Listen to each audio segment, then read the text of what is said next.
শ্ৰদ্ধেয় সংবাদকৰ্মীসকল, আপোনালোক সকলোকে নতুন বছৰৰ শুভেচ্ছা জ্ঞাপন কৰিছোঁ।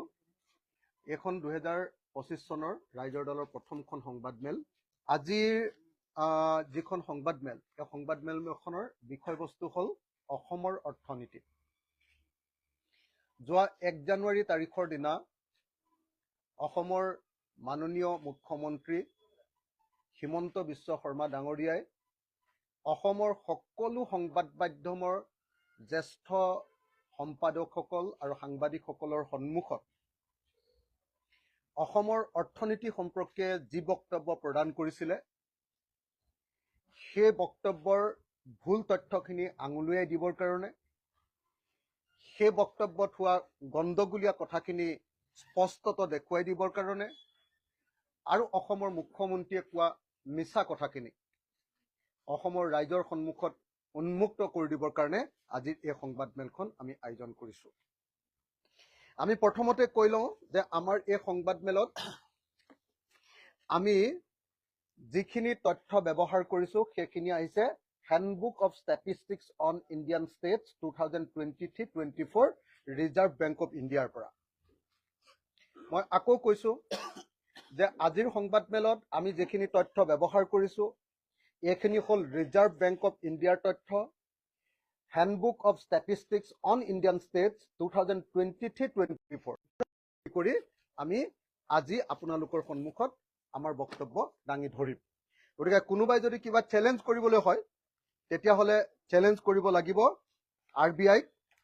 আৰু আপোনালোকক লগতে এইটো কথাও কৈ থওঁ যে আমি বাকী যিখিনি তথ্য যোগান ধৰিছোঁ এইখিনি যোগান ধৰিছোঁ economic advisory council to the PM, prime minister economic advisory কাউন্সিলৰ ছেপ্টেম্বৰ 2024ৰ relative economic performances of Indian state 1960-61 to 2024-24ৰ 23-24ৰ যিখন prime minister advisory council, economic advisory council, তেওঁলোকৰ যি ৰিপৰ্ট তাৰ ওপৰত ভিত্তি কৰি আমি ইয়াত তথ্যখিনি দাঙি ধৰিছোঁ।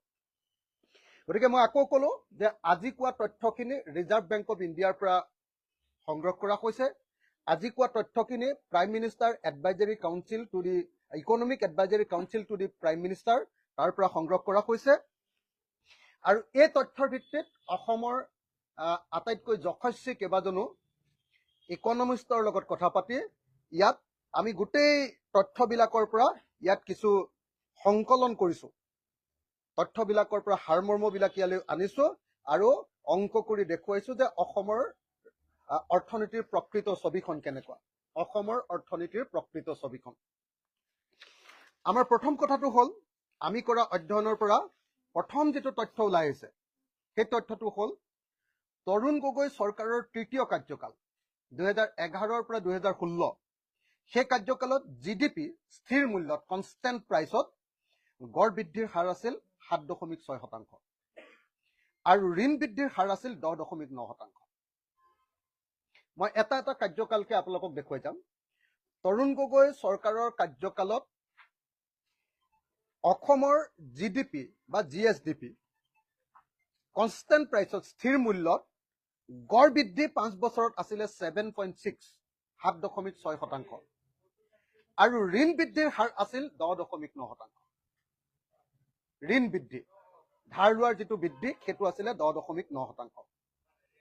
সৰ্বানন্দ সোণোৱালৰ কাৰ্যকালত 2021ৰ পৰা 2016ৰ পৰা 2021লৈকে এই সময়খিনিত সৰ্বানন্দ সোণোৱালৰ চৰকাৰৰ কাৰ্যকালত GDP কনষ্টেণ্ট প্ৰাইচত গড় বৃদ্ধিৰ হাৰ আছিল 5.4।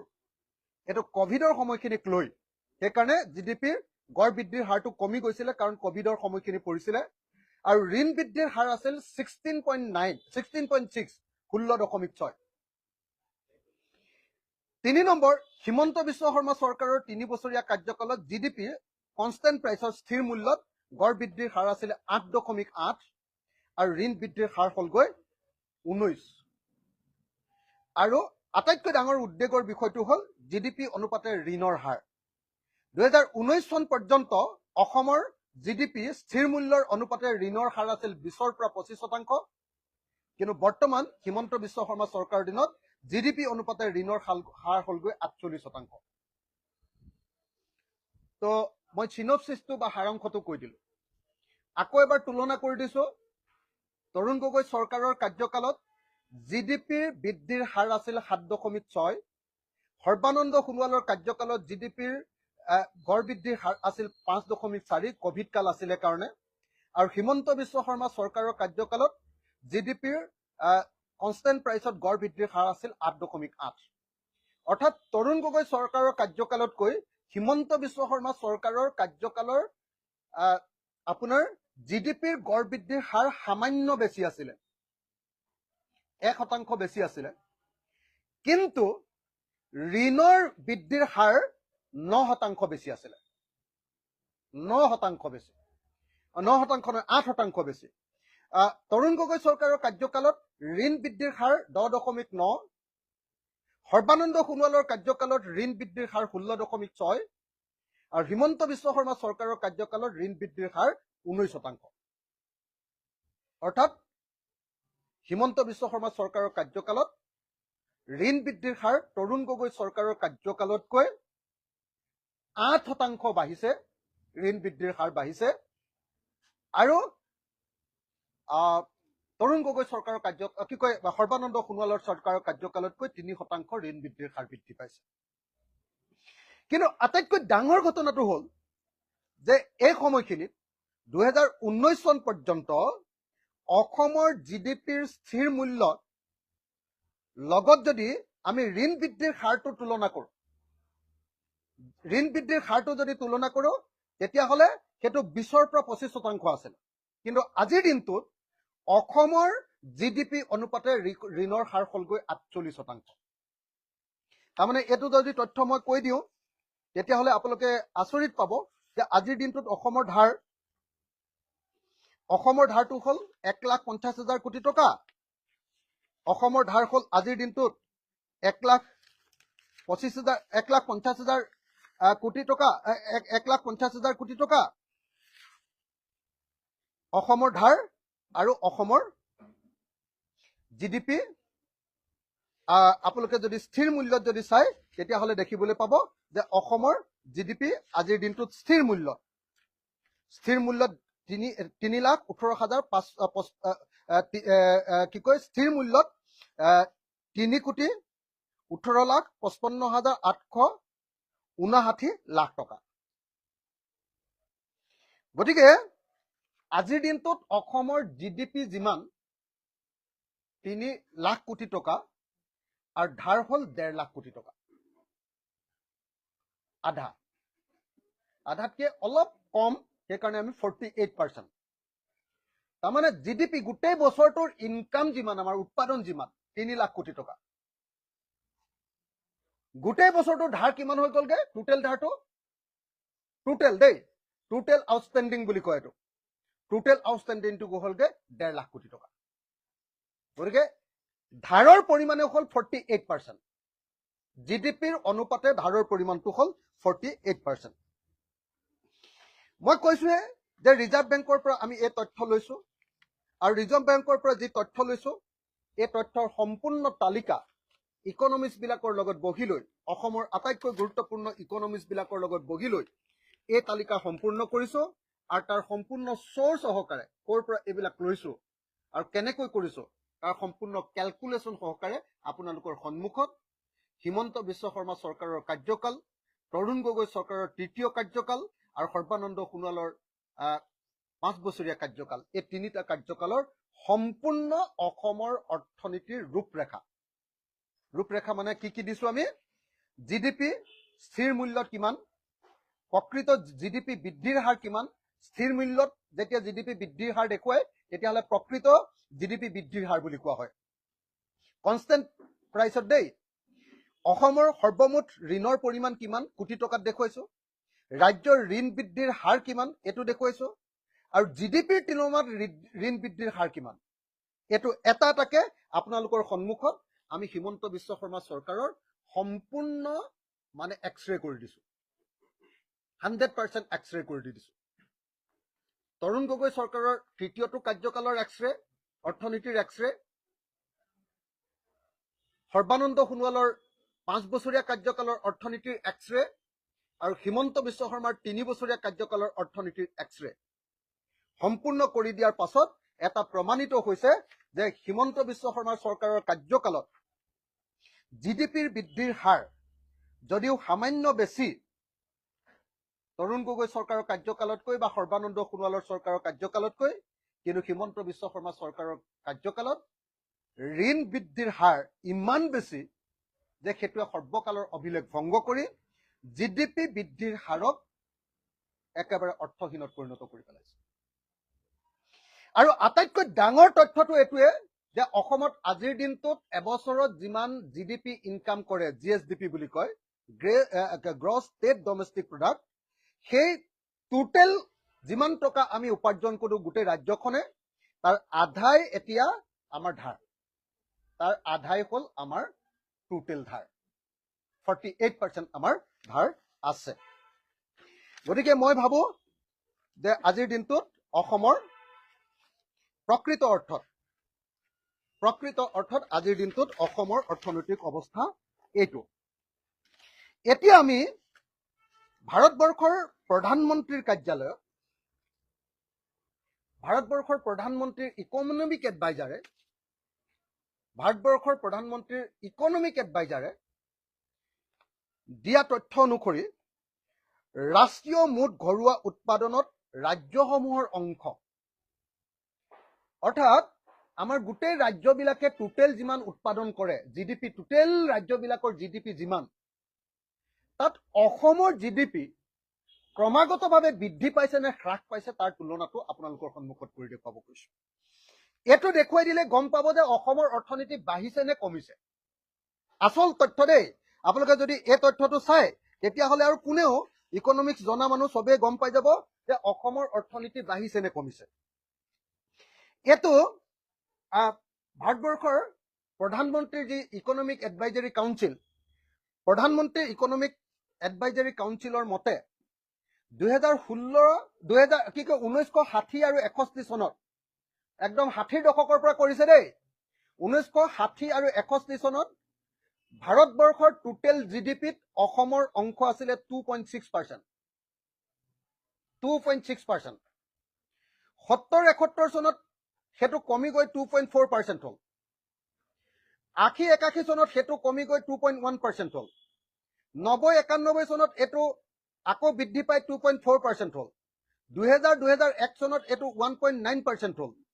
2010-11 চনত যেতিয়া হিমন্ত বিশ্ব শৰ্মা বিত্তমন্ত্ৰী আছিলে, সৰ্বকালৰ আটাইতকৈ কম শ্বেয়াৰ হৈ গ'ল, এইটো হ'ল 1.6।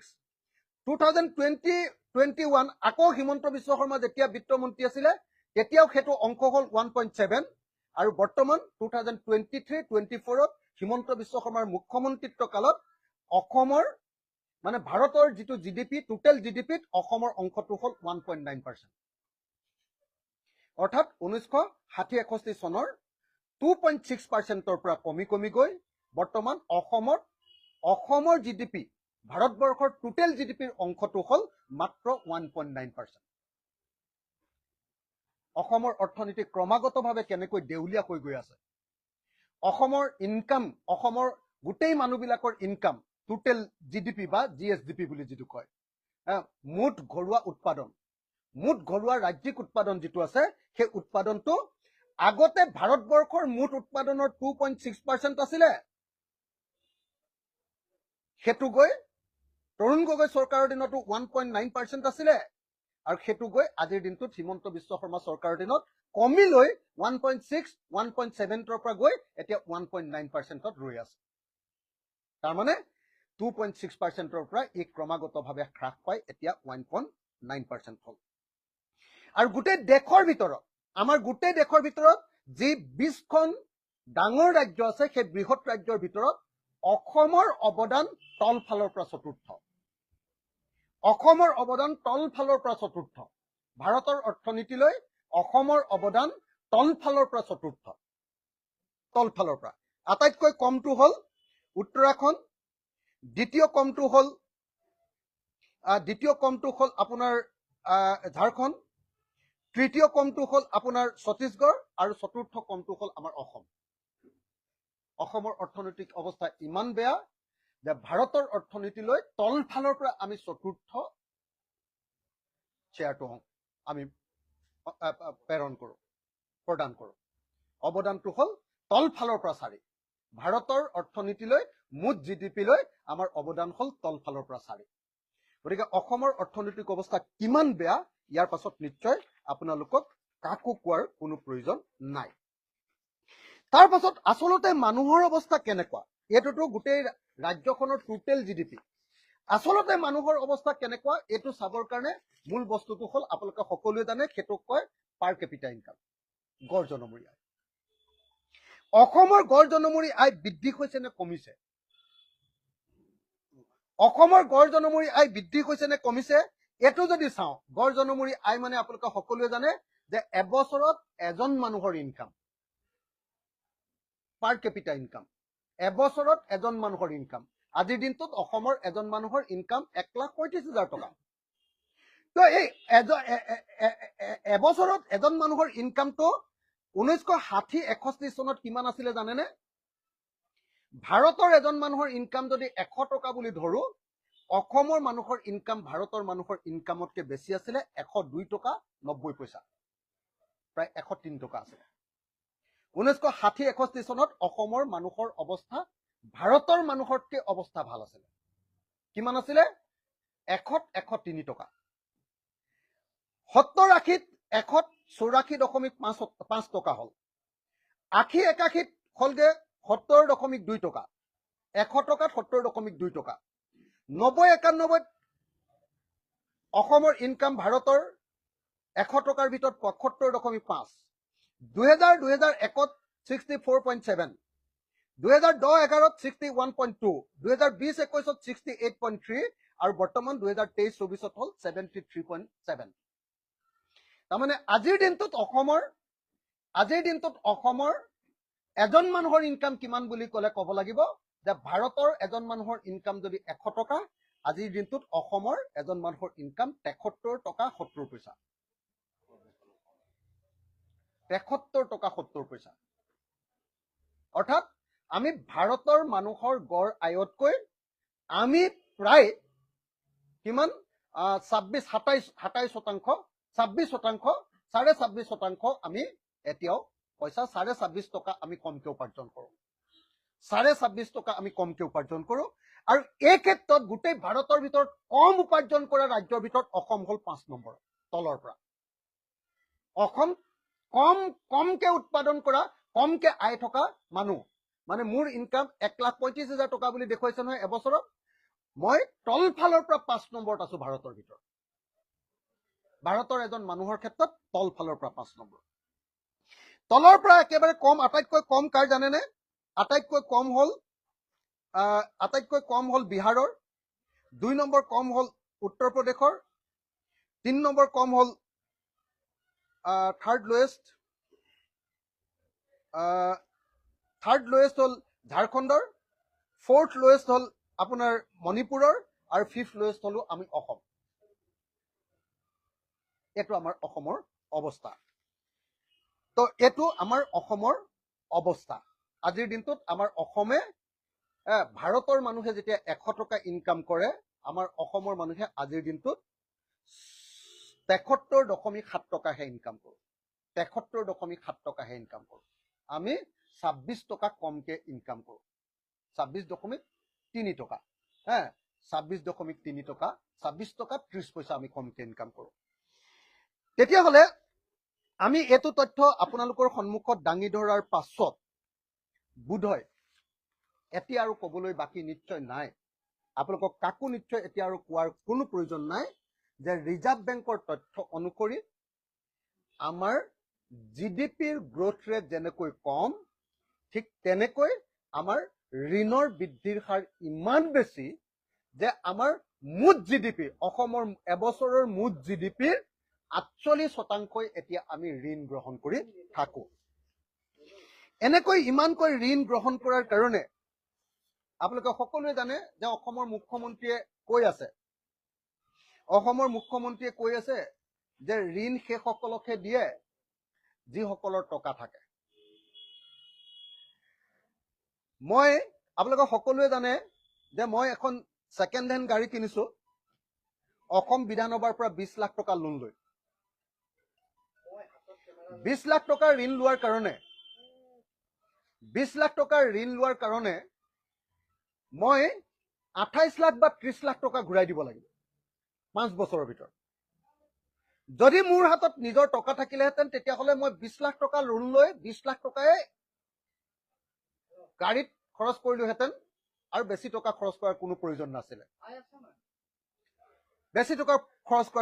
নাছিলে সেইকাৰণে আমাৰ কবি আমি এলপি স্কুলত পঢ়িছিলো কবি বলদেৱ মহন্তৰ কবি কাৰ সুখ নাই এই কবিতাটো কি বুলি পঢ়িছিলো সুখ নাই ক'তো ধৰুৱাৰ অনুমাত্ৰ সুখ নাই চিৰ ৰোগীয়াৰ পিছৰখিনি চাগে গাই থাকি বৰ প্ৰয়োজনে নাই গাই দিওঁ মোৰ ক্ষেত্ৰত খাতে এইটো সুখ নাই যিটো সদা গোচৰত ফুৰে গোটেই কেছৰ ওপৰত কেছ মোৰ ওপৰত লাগি আছে সেইটো মানুহকো সুখ নাই বুলি কৈছে সুখ নাই সদা যিটো সদা গোচৰত ফুৰে মাতৃৰ অসুখ যদি পুত্ৰ থাকে দূৰে চাব দেই কাৰ সুখ নাই অসমৰ মানুহৰ এইকাৰণেই সুখ নাই অসমৰ মানুহ এইকাৰণেই অস্থিৰ অসমৰ মানুহৰ অৱস্থা এইকাৰণেই বেয়া কেলে বলদেৱ মহন্ত ডাঙৰীয়াই কৈছে বলদেৱ মহন্তই কি কৈছে কাৰ সুখ নাই কবিতাটোত কৈছে সুখ নাই ক'তো ধৰুৱাৰ অনুমাত্ৰ সুখ নাই চিৰ ৰোগীয়াৰ ইয়াৰ বিপৰীতে কিন্তু আমাৰ হিমন্ত বিশ্ব শৰ্মা ডাঙৰীয়া তেখেত আকৌ চাৰবাক দৰ্শনত বিশ্বাস কৰে তেখেতে ধাৰ কৰি ঘিউ মৌ খোৱাৰ ফিলচফি দৰ্শনত বিশ্বাস কৰে তেখেতৰ ফিলচফি তেখেতৰ দৰ্শনটোৰ নাম যাৱত জীবেত সুখং জীবেত ঋণং কিতা ধৃতং ঘৃতং পিবেত চাৰবাক যিমান দিন জীয়াই থকা সুখেৰে জীয়াই থকা ধাৰ লৈ হলেও ঘিউ খাবলৈ নেৰিবা অসমৰ মুখ্যমন্ত্ৰীয়ে অসমৰ জিডিপিৰ 48% ধাৰ লৈছে এইটো অসমৰ ইতিহাসৰ নোহোৱা নোপোজা ঘটনা অসমৰ ইতিহাসত সৰ্বোচ্চ ধাৰ লৈছিলে 20 পৰা 25% লৈকে এতিয়া ধাৰ লৈছে 48% জিডিপিৰ 48% জিডিপিৰ 48% ধাৰ লোৱাৰ পাছতো অসমৰ মুখ্যমন্ত্ৰীয়ে কৈছে যে আমি সুখী বিজেপি চৰকাৰ সুখী কিন্তু কবি বলদেৱ মহন্তই কৈছে সুখ নাই ক'তো ধৰুৱাৰ অনুমাত্ৰ সুখ নাই চিৰ ৰোগীয়াৰ এতিয়া আমি কাক বিশ্বাস কৰোঁ আপোনালোকে নিজে কথাটো এবাৰ বিবেচনা কৰি চাওক মই আকৌ কৈছো যে অসমৰ যদি ঋণৰ পৰিমাণটো আপোনালোকে চাই ঋণৰ পৰিমাণটো যদি চাই সুখ নাই ক'তো ধৰুৱাৰ আমাৰ ধৰুৱাৰ পৰিমাণটো কিমান জানেনে স্বাধীনতাৰ পৰা তৰুণ গগৈ চৰকাৰৰ শেষৰ বছৰটোলৈকে 1947 চনৰ পৰা 2016 31 মাৰ্চলৈকে অসমৰ মুঠ ধাৰ আছিলে 41,964 কোটি টকা সৰ্বানন্দ সোণোৱাল চৰকাৰৰ 5 বছৰ 2016 পৰা 2021 লৈকে 5 বছৰৰ ধাৰ হলগৈ 47,745 কোটি টকা আৰু হিমন্ত বিশ্ব শৰ্মা চৰকাৰৰ 3 বছৰৰ ইয়াৰ পাছৰখিনি লোৱাই নাই দেই আমি 31 মাৰ্চলৈকে 1 এপ্ৰিল 2021 পৰা 31 মাৰ্চ 2024 লৈকে 3 বছৰৰ ঢাল 61,191 কোটি টকা অৰ্থাৎ 69 বছৰত অসমে তৰুণ গগৈ চৰকাৰৰ দিনলৈকে 69 বছৰত স্বাধীনতাৰ 69 বছৰত ধাৰ লৈছিলে 42,000 কোটি টকা 41,964 কোটি টকা 8 বছৰত বিজেপি চৰকাৰে ধাৰ ললে 1,08,936 কোটি টকা আৰু হিমন্ত বিশ্ব শৰ্মাই অকল 3 বছৰ ধাৰ ললে 61,191 কোটি টকা আৰু আজিৰ দিনটোত অসমৰ ধাৰ হলগৈ আজিৰ দিনটোত নহয় যে 31 মাৰ্চলৈকে ইয়াৰ পাছত আৰু 25,000 কোটি টকা ধাৰ লম বুলি কৈছিলে 25,000 লৈ ললে চাগে এই 25,000টো যোগ কৰা নাই এতিয়ালৈকে অসমৰ ধাৰ হলগৈ 31 মাৰ্চলৈকে 1,50,900 কোটি টকা 1,50,900 কোটি টকা 1,50,900 কোটি টকাৰ লগত বাজেটত কৈছিলে যে 25,000 কোটি টকাৰ ধাৰ লম 25,000 কোটি টকা যদি ধাৰ ললে 1,77,000 কোটি টকা ধাৰ হৈ গল এতিয়া যদি ললে সেইটো মানে একদম 31 মাৰ্চৰ দিনাহে হিচাপটো ওলাই কমপ্লিট হিচাপ আৰু এইটো তথ্য মই ক'ৰ পৰা লৈছো মই এই তথ্যটো লৈছো handbook of statistics on Indian state 2023-24 পৰা গতিকে এইটোৰ পৰা প্ৰমাণিত হয় যে হিমন্ত বিশ্ব শৰ্মা চৰকাৰে আমাৰ অসমখন টোটেলি ডুবাই পেলালে। বিজেপি চৰকাৰৰ কাৰ্যকালত মুঠ 8টা বছৰৰ কাৰ্যকালত অসমে ঋণৰ সুদ পৰিশোধ কৰিছে 42,061 কোটি টকা। অসমে ঋণৰ সুদ পৰিশোধ কৰিছে 42,061 কোটি টকা। হিমন্ত বিশ্ব শৰ্মাৰ 3 বছৰ কাৰ্যকালত মাৰিবলগীয়া হৈছে 22,410 কোটি টকা আৰু সৰ্বানন্দ সোণোৱালৰ কাৰ্যকালত 5 বছৰত মাৰিবলগীয়া হৈছিলে 19,651 কোটি টকা। আৰু তৰুণ গগৈ চৰকাৰৰ 15 বছৰৰ কাৰ্যকালত ধাৰ মাৰিবলগীয়া হৈছিলে 26,369 কোটি টকা। আপোনালোকে চাবে দেই, 3 বছৰত হিমন্ত বিশ্ব শৰ্মাই মাৰিবলগীয়া হৈছে 22,410 কোটি টকা।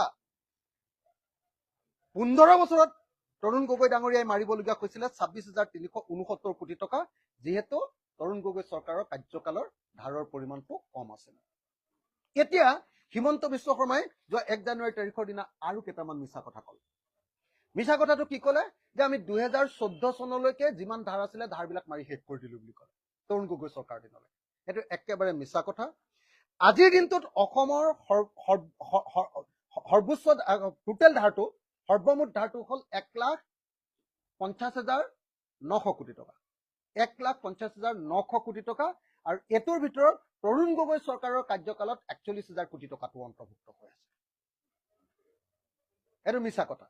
হিমন্ত বিশ্ব শৰ্মাই যোৱাবাৰ আমি বাজেটত পাইছিলো অকল 5,000 কোটি টকাহে ধাৰ মাৰিছে, অথচ তৰুণ গগৈ চৰকাৰৰ কাৰ্যকালত আচলতে ধাৰ আছিলে 41,000 কোটি টকা। গতিকে 5,000 কোটি টকা ধাৰ মাৰি আৰু 2 বছৰত যোৱা বছৰ 5,000, চবতে 5,000, তাৰ আগৰ বছৰটো সিমান মৰাই নাই, 4,000 মান মাৰিছিলে। গতিকে এতিয়াও তৰুণ গগৈ চৰকাৰৰ কাৰ্যকালৰ ধাৰ এতিয়াও 41,000 কোটি টকা ধাৰ মাৰিবলৈ বাকী আছে। এইটো মিছা কথা কৈছে। গতিকে হিমন্ত বিশ্ব শৰ্মাই সম্পূৰ্ণ মিছা তথ্যৰে আবুৱা বাঢ়িছে। আমাৰ কাৰণে আটাইতকৈ আশ্চৰ্যজনক কথাটো হ'ল যে 1 জানুৱাৰী তাৰিখৰ দিনা ধাৰ লৈ অসমৰ উন্নতি কৰিম বুলি ক'ব পৰা মুখ্যমন্ত্ৰী এজন অসমত জন্ম হৈছে। 1 জানুৱাৰী তাৰিখৰ দিনা অসমৰ মানে সকলো মানুহে আশাৰ বতৰা দিয়ে।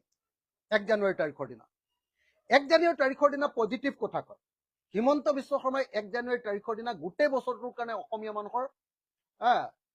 মানুহৰ মানে কি কৰিলে, গোটেই অসমীয়া মানুহৰ মানে সম্পৰ্কে আটাইতকৈ বেয়া কথাটো কৈ দিলে যে এই বছৰত আমি ধাৰ লৈ উন্নতি কৰিম। গোটেই মানে বছৰটোৰ কাৰণে বেয়া কৰি পেলালে। 1 জানুৱাৰী তাৰিখৰ দিনাই মুখ্যমন্ত্ৰীজনে মিছা কথা কৈ অৰ্থনীতিৰ এখন ফুলাম ছবি দাঙি ধৰি আৰু অৰ্থনীতিৰ কেইবাটাও মিছা কথা কৈ ধাৰৰ পৰিমাণটো কমাই আৰু তৰুণ গগৈ চৰকাৰৰ দিনৰ ধাৰবিলাক সকলো মাৰিলো বুলি মিছা কথা কৈ সম্পূৰ্ণৰূপে অসমৰ মানুহক আভুৱা ভৰা আমি দেখিবলৈ পালো। গতিকে আজিৰ দিনটোত ইয়াৰ পৰা নিশ্চয় আপোনালোকে অনুমান কৰিব পাৰিলে মই অসমৰ মুখ্যমন্ত্ৰীক চেলেঞ্জ কৰিছো, প্ৰত্যাহ্বান জনাইছো, যদি মুখ্যমন্ত্ৰীৰ সৎ সাহস আছে এখন ৰাজহুৱা ঠাইত তেখেতে অসমৰ অৰ্থনীতিৰ ফুলাম ছবিখন দাঙি ধৰক আৰু আমি ৰাইজৰ দলৰ হৈ তেখেতৰ প্ৰত্যেকটো প্ৰশ্নৰ উত্তৰ দিবলৈ সাজু আছো। আৰু যদি তেখেতে ভয় কৰে তেতিয়াহ'লে বেলেগ ঠাইত নহয়, তেখেতৰ নিজৰ টিভি চেনেল নিউজ লাইফতে এই প্ৰত্যাহ্বান গ্ৰহণ কৰক। মোক মাত্ৰ 1 ঘণ্টা বা 2 ঘণ্টাৰ কাৰণে তেখেতে মাতক, তেখেত সন্মুখত থাকক, আমি সন্মুখত থাকিম আৰু নিউজ লাইফৰ তেখেতৰ নিজৰ মালিকৰ কৰ্মচাৰী থাকিব, নিউজ লাইফৰ এংকৰ নিজৰ কৰ্মচাৰী থাকিব। তেওঁলোকৰ সন্মুখত আমি অসমৰ মুখ্যমন্ত্ৰীক এটাকৈ অসমৰ অৰ্থনীতিৰ আচল ছবিখন তুলি ধৰিম, কেনেকৈ অসমৰ অৰ্থনীতি হিমন্ত বিশ্ব শৰ্মা চৰকাৰৰ দিনত সঁচাকে অধোগতি হৈছে। মই আকৌ ক'লো 2.6% অৱদান আছিলে ভাৰতৰ অৰ্থনীতিলৈ, সেইটো গৈ 1.9%লৈ অৱনমিত হ'ল। আপোনালোকে নিশ্চয় দেখিলে, আপোনালোকে নিশ্চয় লক্ষ্য কৰিলে, যি সময়ত আমি ভাৰতৰ এজন মানুহৰ ইনকাম যেতিয়া 100 টকা আছিলে, আমাৰ ইনকাম আছিলে 103 টকা, 60-61। এতিয়া আমাৰ ইনকাম 73 টকা, ভাৰতৰ মানুহ এজনৰ ইনকাম 100 টকা হ'ল। আমাৰ কিমান কমি গ'ল আপোনালোকে নিজে ভাবি লওক। ইয়াৰ পাছত যদি কোনোবা মানুহে কয় যে ঋণ লৈ আমি জিডিপি বৃদ্ধি কৰিম, তেতিয়াহ'লে এইটো এটা সাংঘাতিক ধৰণৰ ভয়াৱহ কথা। আৰু এটা কথা মই আপোনালোকৰ সন্মুখত এটা মিথ এটা আপোনালোকৰ সন্মুখত উন্মুক্ত কৰি থৈ যাওঁ। সেইটো হ'ল সদায় মুখ্যমন্ত্ৰীয়ে কয় যে পাঞ্জাৱত সমান আমাৰ জিডিপি হ'ব। জিএছডিপি বুলি কয় দেই, ষ্টেটৰ হ'লে জিএছডিপি বুলি কয়, তেখেতে জিডিপি বুলিয়ে কয়। পাঞ্জাৱৰ সমান আমাৰ তেখেতে কৈছে যে কি কয় মুঠ ঘৰুৱা উৎপাদন হ'ব, জিডিপি হ'ব। আৰে পাঞ্জাৱৰ সমান এইকাৰণে কৈছে যে পাঞ্জাৱৰ অৰ্থনীতি ক্ৰমাগতভাৱে গ্ৰীণ ৰিভলিউচনৰ পাছত একদম ডিটৰিয়েট হৈ পাঞ্জাৱৰ জিডিপি সদায় কমি কমি কমি কমি কমি কমি আহি আজিৰ দিনটোত অসমতকৈ অলপহে বেছিকৈ ওপৰত আছে।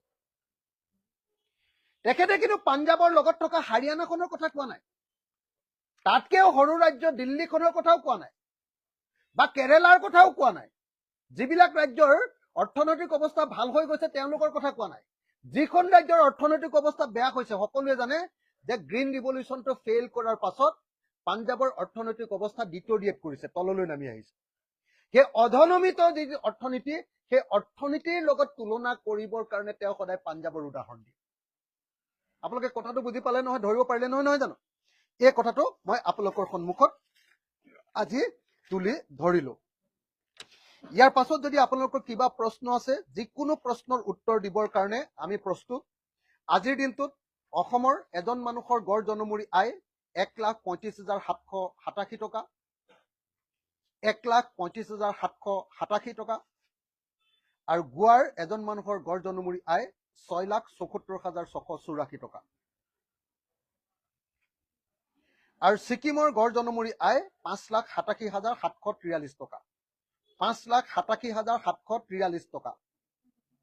আমি তলফালৰ পৰা 5 নম্বৰ, আমি তলফালৰ পৰা 5 নম্বৰ। দিল্লীৰ গড় জনমূৰি আয় 4,61,910 টকা, আৰু আমাৰ গড় জনমূৰি আয় 1,35,787 টকা। আজিৰ দিনটোত অসমৰ নিবনুৱাৰ সংখ্যা 32 লাখ। আজিৰ দিনটোত অসমৰ নিবনুৱাৰ সংখ্যা 32 লাখ। সেইকাৰণে যোৱাবাৰ বাজেট অধিৱেশনত অসমৰ মুখ্যমন্ত্ৰীয়ে কৈছিলে, মই যেতিয়া ক'লো যে আপুনিতো অসমৰ নিবনুৱা সংখ্যা 23 লাখ আছে বুলি 16 চনত কৈছিলে, আপুনি আৰু সৰ্বানন্দ সোণোৱালে, আৰু বিজেপি চৰকাৰ হলে 23 লাখ নিবনুৱা নাইকিয়া কৰি দিম বুলি কৈছিলে। এতিয়া আমি ইকনমিক চাৰ্ভেত দেখিলো আপোনালোকৰ চৰকাৰে আমাৰ বাজেটৰ সন্মুখত ইকনমিক চাৰ্ভেত দিয়া তথ্যত দেখুৱালে যে 32 লাখ নিবনুৱাৰ ৰেজিষ্টাৰ, অৰ্থাৎ 23 লাখৰ পৰা আপোনালোকৰ নিবনুৱাৰ সংখ্যা বাঢ়ি গৈ 32 লাখ হ'ল। হিমন্ত বিশ্ব শৰ্মাই তাৰ উত্তৰ দিওঁতে ক'লে যে এইটো এনে বেছিকে দেখুৱাইছে, আমি এই সংখ্যাটো কমাই দিম।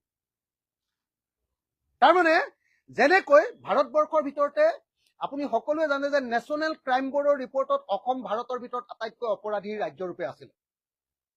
এতিয়া ভাৰতৰ ক্ৰাইম ব্যুৰৰ ৰিপৰ্টত অসমৰ স্থানটো অকণ ভাল হৈছে এইকাৰণে যে অসমত এতিয়া গোচৰবিলাকৰ ৰেজিষ্টাৰ কৰিবলৈ নিদিয়ে।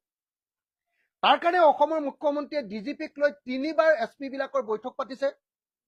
3বাৰ এছপি বিলাকৰ বৈঠক পাতি কৈছে যে কোনো কেছে তোমালোকে ৰেজিষ্টাৰ নকৰিবা যেতিয়ালৈকে কেছটো ৰেজিষ্টাৰ কৰিব লাগে বুলি মুখ্যমন্ত্ৰীৰ পৰা ফোন নাযায়। এতিয়া এখন থানাৰ অচিয়ে কেছ এটা ৰেজিষ্টাৰ কৰিব নাই, অসমৰ মুখ্যমন্ত্ৰীৰ পৰা সুধি ল'ব লাগে। অৰ্থাৎ অসমৰ মুখ্যমন্ত্ৰী একেটা সময়তে মুখ্যমন্ত্ৰীও, অসমৰ গৃহমন্ত্ৰীও, অসমৰ অচিও, অসমৰ এছপিও, অসমৰ ডিজিপিও আৰু অসমৰ গাঁওবুঢ়াও একমাত্ৰ মানুহ। আমাৰ সম্পূৰ্ণৰূপে কি কৰি দিছে, আমাৰ দেশৰ গণতান্ত্ৰিক ব্যৱস্থাটো নাইকিয়া কৰি পেলাইছে। আপোনালোকে সকলোৱে জানে যে মেটাৰনেল মৰ্টেলিটি ৰেট, এতিয়া এইকাৰণে কৈছো যে টকা যদি বাঢ়িছে তেতিয়াহ'লে আমাৰ অৰ্থনৈতিক অৱস্থা কিয় বেয়া, আমাৰ সামাজিক অৱস্থা কিয় বেয়া। মেটাৰনেল মৰ্টেলিটি ৰেট মানে প্ৰসূতি মৃত্যুৰ হাৰ, সন্তান জন্ম হওঁতে মাতৃৰ মৃত্যুৰ ক্ষেত্ৰত আমি ভাৰতবৰ্ষৰ ভিতৰত 1 নম্বৰ। বাচ্চাৰ জন্ম হওঁতে, আমাৰ সন্তান জন্ম হওঁতে, নাবালক যেতিয়া জন্ম হয়, সন্তান জন্ম হয়, শিশুৰ মৃত্যুৰ হাৰ আমি ভাৰতবৰ্ষৰ ভিতৰত 3 নম্বৰ। পভাৰ্টি ৰেটত আমি, দৰিদ্ৰতাৰ ক্ষেত্ৰত আমি গোটেই ভাৰতবৰ্ষৰ ভিতৰত 7 নম্বৰ। 7 নম্বৰ দৰিদ্ৰ ৰাজ্য। আৰু গড় জনমূৰি আয়ৰ ক্ষেত্ৰত আমি ভাৰতবৰ্ষৰ ভিতৰত তলফালৰ পৰা 5 নম্বৰ। আৰু আধাতে স্কুল এৰাৰ ক্ষেত্ৰত আপোনালোকে সকলোৱে জানে যে আধাতে স্কুল এৰাৰ ক্ষেত্ৰত আমি গোটেই ভাৰতবৰ্ষৰ ভিতৰত 1 নম্বৰ। ছেকেণ্ডেৰী স্কুলৰ ক্ষেত্ৰত আমি গোটেই ভাৰতবৰ্ষৰ ভিতৰত 1 নম্বৰ। এইখিনি তথ্য দিয়াৰ পাছত নিশ্চয় এতিয়া বুজিবলৈ বাকী নাই যে অৰ্থনৈতিকভাৱেও আমি দুৰ্বল আৰু সামাজিকভাৱেও আমাৰ যিবিলাক উন্নয়নমূলক কাম কাজ হ'ব লাগিছিলে সেইবিলাক পোৱা নাই। এতিয়া অসমৰ মুখ্যমন্ত্ৰীয়ে সদায় কয় যে অসম এটা মডেলত পৰিণত হৈছে। অসম এটা মডেলত পৰিণত হৈছে। কিহৰ মডেলত? বোলে অৰুণোদয় মডেলত। মডেলটো কি? 1250 টকাৰ অৰুণোদয়ৰ কাৰণে অসমৰ মানুহৰ, অসমৰ মহিলাবিলাকৰ আজিৰ দিনটোৰ আটাইতকৈ ডাঙৰ সপোনটো হ'ল 1250 টকাৰ অৰুণোদয় আঁচনি। 1250 টকা আমেৰিকাৰ ষ্টেণ্ডাৰ্ডত যদি চাওঁ, আমেৰিকাত 1250 টকাত 3 কেজি চাউল পায়।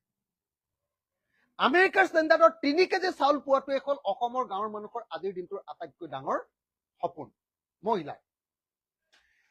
অসমৰ আজিৰ দিনটোত অসমৰ গাঁৱলৈ যদি যায় তেতিয়াহ'লে যদি সোধে যে খেতি কৰাক বাদ দি অসমৰ নতুন প্ৰজন্মটোৱে আটাইতকৈ বেছি কি কাম কৰে, সকলোৱে ক'ব যে মিস্ত্ৰীৰ লগত যোগালী বা দৈনিক মজুৰি 1 নম্বৰ। আৰু 2 নম্বৰ কামটো কি কৰে? বেংগলোৰ, চেন্নাই বা কেৰেলাত গৈ চিকিউৰিটি গাৰ্ড। এইটোৱে হ'ল অসমৰ আজিৰ দিনটোৰ বাস্তৱ অৰ্থনৈতিক চিত্ৰ। বাস্তৱ অৰ্থনৈতিক চিত্ৰ। অসমৰ নতুন প্ৰজন্ম তেওঁলোকৰ আজিৰ দিনটোত কৃষিক বাদ দি আটাইতকৈ ডাঙৰ ইনকামটো হ'ল দৈনিক মজুৰি বা মিস্ত্ৰীৰ লগত যোগালী। আৰু দ্বিতীয় যিটো ইনকাম সেইটো হ'ল বেংগলোৰ, চেন্নাই আৰু কেৰেলাত গৈ চিকিউৰিটি গাৰ্ড। যদি চিকিউৰিটি গাৰ্ড কৰাটোৱে নতুন প্ৰজন্মৰ আটাইতকৈ উঠি অহা সবল ডেকা ল'ৰাবিলাকৰ আটাইতকৈ ডাঙৰ সপোন হয় বা হাজিৰা কৰাটোৱে আটাইতকৈ ডাঙৰ সপোন হয়, সেই জাতিৰ কিবা ভৱিষ্যত আছেনে? আজি অসমৰ মানুহে আজিৰ দিনটোত খেতি কৰিবৰ কাৰণে আজিৰ দিনটোতো বছৰকত এবাৰ খেতি কৰে আৰু আজিৰ দিনটোতো অসমীয়া, আজিৰ দিনটোতো আমি সকলোৱে জানো যে ভেকুলীৰ বিয়া পতা জাতি। অসমীয়া আজিৰ দিনটো ভেকুলী বিয়া পতাৰ জাতি। এতিয়াও আমি কঠীয়া পাৰিবৰ কাৰণে আকাশৰ পিনে চাই থাকো। কোনোফালে আমাৰ ডেভেলপমেণ্ট ক'তো নাই। 1% জলসিঞ্চনো চৰকাৰে যোগান ধৰিব পৰা নাই। অসমক যি সময়ত আমি অসমৰ মানুহক অৰ্থনৈতিক উন্নয়নৰ কাৰণে আমি অসমৰ মানুহক প্ৰফেচনেল কৰিব লাগিছিলে, প্ৰফেচনেলিজিম শিকাব লাগিছিলে, পেছাদাৰিত্ব শিকাব লাগিছিলে, সেই সময়ত হিমন্ত বিশ্ব শৰ্মা চৰকাৰে অসমৰ মানুহক শিকাইছে আনৰ ওপৰত নিৰ্ভৰ কৰি চলা ৰাজ্য, আনৰ ওপৰত নিৰ্ভৰ কৰি চলা নীতি, হিতাধিকাৰী আঁচনি। আকৌ ক'লো দে, এইটো অত্যন্ত আটাইতকৈ গুৰুত্বপূৰ্ণ বাক্য বুলি মই ভাবো যে যি সময়ত অসমৰ মানুহৰ কাৰণে আটাইতকৈ গুৰুত্বপূৰ্ণ নীতিটো হ'ব লাগিছিলে পেছাদাৰিত্ব, অসমৰ মানুহক পেছাদাৰিত্ব আমি শিকাব লাগিছিলে, পেছাদাৰী অসমীয়া জাতি আমি গঢ়িব লাগিছিলে, সেই সময়ত হিমন্ত বিশ্ব শৰ্মাই আমাক শিকাইছে হিতাধিকাৰী আঁচনিৰ জৰিয়তে অসমৰ মানুহ চৰকাৰী টকাৰ ওপৰত নিৰ্ভৰশীল হোৱাটোকে শিকাইছে। গতিকে এই ৰাজ্যখনৰ কোনো ভৱিষ্যত হিমন্ত বিশ্ব শৰ্মাৰ হাতত নাই। 1 জানুৱাৰী তাৰিখৰ দিনা অসমৰ মুখ্যমন্ত্ৰীয়ে যি ফুলাম বক্তব্য দিলে, এই বক্তব্য সম্পূৰ্ণৰূপে মিছা বক্তব্য, ভুৱা বক্তব্য। অসমৰ ৰঙীন ছবি যদিও তেখেতে তুলি ধৰিব খুজিছে, আচলতে অসমৰ অৰ্থনৈতিক অৱস্থা ভয়ংকৰভাৱে বেয়া। আৰু সেইকাৰণে এই মুহূৰ্তত আমি অসমৰ মুখ্যমন্ত্ৰীক অসমৰ অৰ্থনীতিৰ ওপৰত এখন হোৱাইট পেপাৰ প্ৰকাশ কৰিবৰ কাৰণে আহ্বান জনাইছো। মোৰ সৈতে আমাৰ ৰাইজৰ দলৰ সাধাৰণ সম্পাদক ৰাছেল হুছেইন আৰু ৰাইজৰ দলৰ সাধাৰণ সম্পাদক চিন্ময় বৰাও আছে।